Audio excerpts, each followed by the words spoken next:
오늘 우리에게 주신 말씀은 주님이 이루어 주시는 기도라는 제목으로 말씀 나누겠습니다.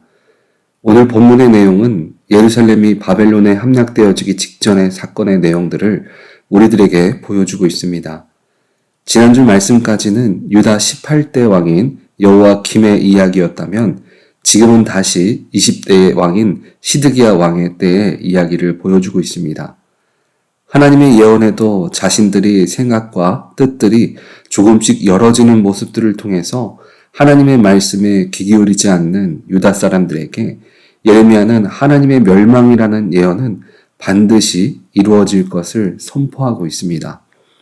2절을 보면 그와 그의 신하와 그의 땅 백성이 여호와께서 선지자 예레미야에게 하신 말씀을 듣지 아니하니라.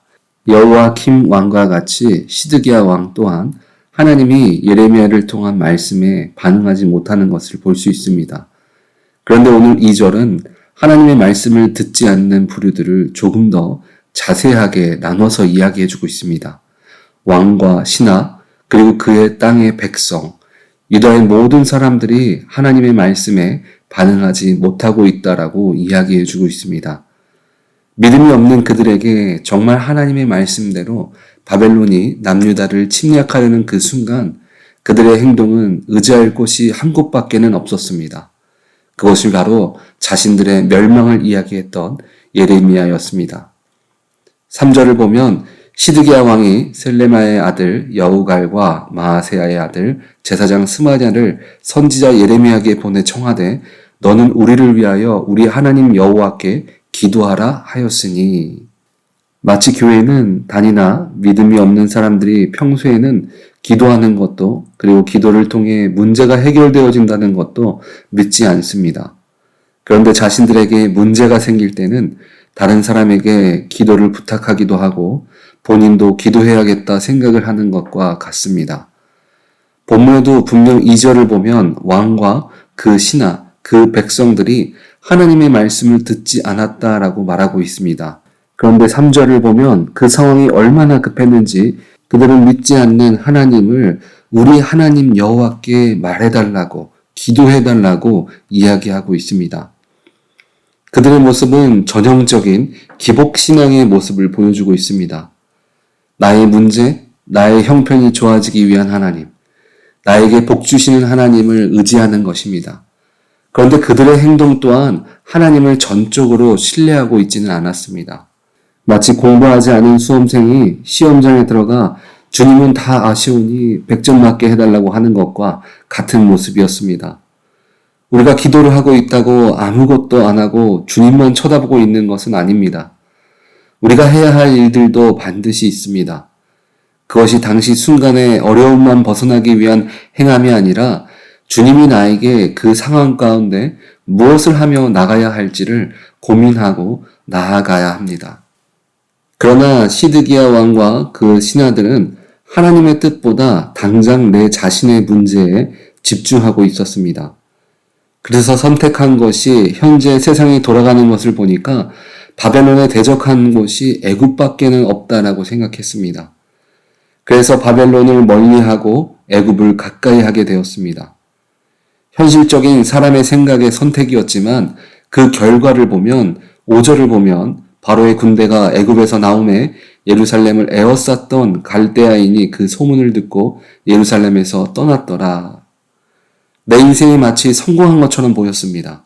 왜냐하면 실제로 바벨론이 물러났기 때문입니다. 하지만 그들은 오히려 자신들에게 멸망을 가져다 줄 바벨론에게 반드시 그들을 멸망시키겠다는 마음만 키워주게 되었습니다. 그들은 당장 자신들이 행한 행동으로 인해서 바벨론이 물러났으니까 하는 마음에 하나님에 대한 마음은 점점 더 멀어지기 시작했습니다. 내가 하면 되는데, 세상의 방법으로 하면 되지 하면서 하나님과 더 멀어지게 되었습니다. 그래서 세상을 의지하는 유다에게 말하는 것이 7절을 보면 이스라엘의 하나님 여호와께서 이와 같이 말씀하시니라. 너희를 보내어 내게 구하게 한 유다의 왕에게 아뢰라. 너희를 도우려고 나왔던 바로의 군대는 자기 땅 애굽으로 돌아가겠고. 이 세상이 주는 기쁨과 도움은 영원하지 않다는 것입니다. 그것은 언젠가는 사라질 것이고 애굽은 언제나 승리만을 그들에게 주는 존재가 아니라는 것입니다. 반면에 하나님의 일하심에는 우연도 아니고 반드시 이루어질 수밖에 없음을 8절을 통해서 말해주고 있습니다. 8절을 보면 갈대아인이 다시 와서 이 성을 쳐서 빼앗아 불사르리라. 여러분들은 당장 눈앞에 작은 이득은 있으나 영원하지 않은 것과 변함없는 영원한 것 중에 무엇을 선택하는 삶을 살아가시겠습니까? 오늘 시드기야와 그의 신하 그리고 그 백성들은 하나님께 기도하는 것과 당장 눈앞에 보이는 이득 중에서 눈에 보이는 이득을 선택했습니다. 그리고 그 결과는 잠시의 기쁨은 누렸지만 멸망이 찾아오게 되었습니다. 당장은 하나님의 뜻이 눈에 보이는 현실과 다르게 보여질 수 있습니다. 하지만 하나님의 일하심은 영원하며 변함이 없음을 기억하시기 바랍니다. 오늘 본문은 우리가 붙잡고 나아가야 할 것이 세상이 아니라 기도라는 것을 우리들에게 보여주고 있습니다. 오늘 본문을 통해 우리가 함께 나누고자 하는 것은 어떤 기도가 이루어지는 기도인가를 함께 나눠보려고 합니다. 첫 번째는 내가 하는 기도를 주님은 이루어 주십니다. 우리가 문제가 생겼을 때 흔히들 기도 부탁을 많이 합니다. 중보기도 너무나 중요합니다. 중보기도를 통해서 하나님은 일하십니다. 그런데 오늘 본문에 유다 사람들은 남에게 기도는 시켜놓고 정작 본인은 기도의 마음도 없고 믿지도 않았습니다. 다른 사람이 자신에게 해준 기도는 마치 밥상을 앞에 차려준 것과 같습니다. 그리고 그 축복을 누리는 것은 차려준 밥상을 직접 우리가 떠먹을 때 그것이 나의 것이 되는 것입니다. 저희 양가 부모님들은 저희가 다 큰 어른임에도 지금까지도 저희들을 위해서 중보해주고 계십니다. 부모님의 중보기도는 저에게 너무나 큰 힘이 됩니다. 그런데 정작 제 자신이 기도를 게을리하게 되면 그 은혜가 저에게 흐르지 않는다는 것을 알 수 있습니다. 그런데 분명한 것은 그런 중보기도 속에서 제 자신이 기도에 집중하게 되면 혼자 기도한 것보다 더 큰 주님의 은혜가 있는 것을 확인할 수 있습니다. 성경의 사무엘이 그랬습니다. 이미 자식을 얻기 전부터 자녀를 위해서 어머니인 한나는 기도했습니다. 그리고 주님과 직접 만나게 된 사무엘은 부모의 기도에 힘입어 하나님의 말씀이 하나도 땅에 떨어지지 않는 삶을 살아가게 되었습니다. 기도는 하나님과 우리 개인이 주님과 만나는 시간입니다. 내가 주님께 기도의 시간을 내어드릴 때 그 기도는 능력이 나타나게 되는 것입니다. 두 번째는 기도는 전심으로 할 때 이루어집니다. 기도는 세상을 살아가는 여러 가지 방법 중에 하나가 아닙니다. 구약의 히스기야 왕은 기도를 통해 15년의 인생을 연장받았습니다. 그의 기도의 모습을 보면 열왕기하 20장 2절에서 3절 부분을 보면 히스기야가 낮을 벽으로 향하고 여호와께 기도하여 이르되 여호와여 구하오니 내가 진실과 전심으로 주 앞에 행하며 주께서 보시기에 선하게 행한 것을 기억하옵소서 하고 히스기야가 심히 통곡하더라. 기도 조금 하다가 안 되면 다른 것도 조금 쳐다보고 마음에 다른 염려가 들어오면 일어나서 다른 일도 조금 했다가 시간 날 때만 주님 앞에 기도하는 것이 아닙니다. 히스기야 왕은 주님 밖에는 나를 구해주실 분이 없다라고 생각하고 또 그는 세상의 다른 어떤 것을 생각하거나 바라보지 않기 위해서 벽만 바라보고 기도했다라고 성경은 이야기합니다.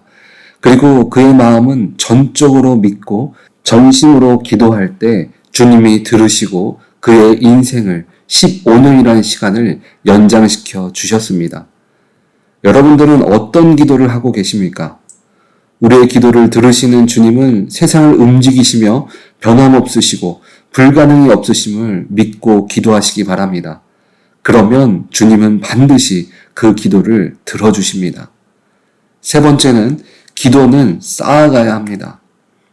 우리가 쌓아가는 기도는 우리를 깨어있게 만듭니다. 그리고 하나님의 일하심을 붙들게 합니다. 골로새서 4장 12절을 보면 그리스도 예수의 종인 너희에게 온 에바브라가 너희에게 문안하느니라. 그가 항상 너희를 위하여 애써 기도하여 너희로 하나님의 모든 뜻 가운데서 완전하고 확신 있게 서기를 구하나니. 하나님의 일하심은 한 번의 기도를 통해 이루어지는 것이 아닙니다. 우리의 기도가 쌓이는 동안 깨달아지고 우리의 생각과 마음이 변해가면서 우리가 하나님이 인도하시는 길로 걸어가게 합니다. 그래서 우리가 기도로 쌓아가는 자들에게는 하나님의 응답이 항상 함께하는 것입니다. 오늘 우리는 어떤 기도가 주님께 응답되어지는 기도인지 보았습니다. 그런데 우리가 이렇게 기도해도 때로는 계속해서 힘들고 어려움이 해결되지 않을 때도 있습니다. 그것은 하나님이 우리를 사랑하지 않으신 것도 아니고 능력이 없으심도 아닙니다. 그 속에서 우리가 온전히 주님만 바라보며 걸어가기를 말씀하고 계신 것입니다. 우리 오렌지 한인교회 성도님들은 모두 기도의 용사가 되어서 기도하는 곳마다 주님께서 들으시고 응답하시는 복된 주님의 자녀 되시기를 주님의 이름으로 축원드립니다. 아멘.